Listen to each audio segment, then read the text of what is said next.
তৃণমূল দলটা তো পাচারকারীদের দল, গরু পাচারক, বালি পাচারক, কয়লা পাচারক, পাচারকারীদের দলের নাম তো তৃণমূল।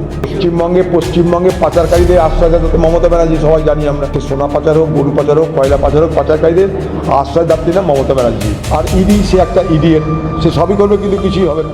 লালগোলাতে যেরকম গরু পাচারের সঙ্গে যুক্ত যাকে দেওয়া হয়েছে, আপনারাও দেখা যাচ্ছে যে জঙ্গিপুরে একজন। আরে তৃণমূল দলটা তো পাচারকারীদের দল, তো অনেক আগে থেকে বলছে, সেটা সত্য প্রমাণিত হচ্ছে। তৃণমূল দলটা পাচারকারী, সে গরু পাচারক, বালি পাচারক, কয়লা পাচারক, পাচারকারীদের দলের নাম তো তৃণমূল।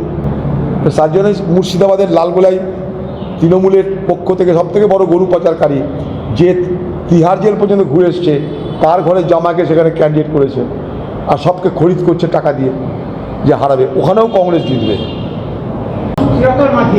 মুর্শিদাবাদে একটি ত্রিভুজে পরিণত হয়েছে। মুর্শিদাবাদে একটা ত্রিভুজে পরিণত হয়েছে মুর্শিদাবাদ। একদিকে মমতা ব্যানার্জি, হুমায়ুন কবির, ওয়াইসি এবং কংগ্রেসের নেতৃত্ব।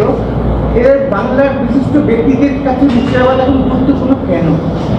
মুর্শিদাবাদে কংগ্রেসের আগামীতে জয় জয়কার হবে, এতটা বলতে পারি।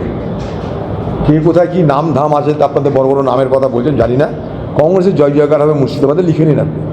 দাদা, আজকে যেখান থেকে সেই জায়গাকার যে বিধায়ক ছিলেন জীবন শাহ, তিনি যেহেতু জেলবন্দি এবং অন্য ক্যান্ডিডেটের হয়ে কী করবেন? ওইখানে গতবার লোকসভার ভোটে ওই এলাকাতে এসে, বড়ুয়াতে এসেই মুখ্যমন্ত্রী পশ্চিমবঙ্গে বহরমপুরের লোকসভায় আমাকে হারানোর জন্য দাঙ্গা করার পরিকল্পনা দিয়েছিলেন ওদের বিধায়ক হুমায়ুন কবিরকে। আবার সেইখানে আসছে, সেই বড়ুয়া এলাকায় হয়তো আরও কিছু পরিকল্পনা আছে, কারণ দাঙ্গা ছাড়া, বিভাজন ছাড়া, সাম্প্রদায়িক ছাড়া, বিভাজন ছাড়া মুর্শিদাবাদ জেলায় মমতা ব্যানার্জি কিছু করতে পারবে না। তাই গতবার ওই থেকে বড়ুয়া থেকেই বিভাজনের রাজনীতিটা তৈরি হয়েছে। নিয়ে সংঘাত তঙ্গে বহিরাগত ভোটারদের নাম ঢোকানো রুখতে সারা রাত কমিশনের গেটে বিপুল জমায়েত তৃণমূলের। এটা কি শুধু অভিযোগ নাকি কমিশনের উপর? দেখুন, এই তো কমিশন বলতে হবে, আমি তো জানি না ফর্ম 6 পড়ছে না 8 পড়ছে। তৃণমূল নেতৃত্ব বলেছে, তৃণমূলের নেতৃত্বকে জিজ্ঞেস করুন। আমরা তো আর বলিনি, কারণ আমাদের কাছে সেরকম ডকুমেন্ট এখনো নেই। ডকুমেন্ট এলে আমরাও বলবো। গুজরাটিদের অপমান করে মহুয়ার মন্তব্যের জন্য কাউন্সিলর থেকে ক্ষমা চাইলেন মমতা বন্দ্যোপাধ্যায়, কিন্তু নিজের মুখে ক্ষমা চাইলেন না, মহুয়ার বিরুদ্ধে কোনো ব্যবস্থাও নিলেন না। মহুয়ার মন্তব্যে দেখা যায় তৃণমূল। এ তো অনেক কথাই বলছে মহুয়া মিত্র। কদিন আগে বললো নাকি এখানে তৃণমূলকে ভোট না দিলে আমরা বাঙালিই না। এখন ভবানীপুর যেখানে দাঁড়িয়েছে, সেখানে প্রচুর গুজরাটি। ক্ষমা চাইতে হচ্ছে এই কারণে গুজরাটি ভোট পেতে, সহজ সরল অঙ্ক। কারণ ভবানীপুর এলাকাটায় বাঙালির থেকে অবাঙালির সংখ্যা বেশি, গুজরাটি পাঞ্জাবিদের সংখ্যা বেশি। তা মমতা ব্যানার্জি ম্যানেজ করছে ক্ষমা টমা চেয়ে। তো দিন রাতে ক্ষমা চাই, আবার পাল্টি খাই।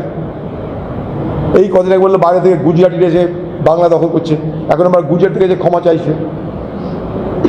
মহুয়া মৈত্র যে তার দলের নেত্রী, তার বিরুদ্ধে কোনো কথা বলার ক্ষমতা নেই। সব কর, একে বলছে তুই এটা কর, ওকে বলছে আমি এটা করবো। জুতোও মারবো, গরুদানও করবো। মানুষের নাম উঠেছে, তার মধ্যে 1.5 লক্ষ মানুষেরই আজকে আপনার ইয়েতে চলে গিয়েছে, ট্রাইব্যুনালে চলে গিয়েছে মুর্শিদাবাদের ক্ষেত্রে 10 লক্ষের মতো। কী বলবেন? যে ভয়ঙ্কর ব্যাপার, এটা তো হওয়া উচিত না। প্রতিদিনই তো বলছি ভাই, কত বলবো। নির্বাচন কমিশন রাজ্যে দুজনের অবহেলা, সংঘাত, অহমিকার লড়াইয়ের মাসুল দিতে হচ্ছে সাধারণ মানুষ। আবার বলছি যে এইভাবে কোনো নির্বাচনকে আমি অবাধ নির্বাচন বলতে রাজি নই, যেখানে যোগ্যতা থাকা সত্ত্বেও, বৈধতা থাকা সত্ত্বেও মানুষ ভোট দিতে পারবে না। সকালে ইডির হানা কোথায়? ওর প্রসাদপম বাড়িতে, প্রসাদপম বাড়ি থেকে সোনা উদ্ধার হয়নি, যাকে পুলিশ ধরতে পারলো না, ইডির নাগালের বাইরে। কার ছত্রছায়ায় যে থাকছে, তার ছত্রছায়ায় সোনা পাচ্ছে না, পুলিশও ধরতে পারছে না। পশ্চিমবঙ্গে পাচারকারীদের আশ্রয়দাতা মমতা ব্যানার্জি, সবাই জানি আমরা। সে সোনা পাচার হোক, গরু পাচার হোক, কয়লা পাচার হোক, পাচারকারীদের আশ্রয়দাত্রী না মমতা ব্যানার্জি। আর ইডি, সে একটা ইডিয়েট, সে সবই করবে কিন্তু কিছুই হবে না। তো আছে সাংবাদিক বলতে। দাদা, বাণিজ্যিক সিলিন্ডারের দাম 218 টাকা বেড়েছে, ফলে অটো এলপিজির দাম 12 টাকা 28 পয়সা। এতে কি তৃণমূল বাড়তি সুবিধা পেয়ে যাবে এই সুবিধা?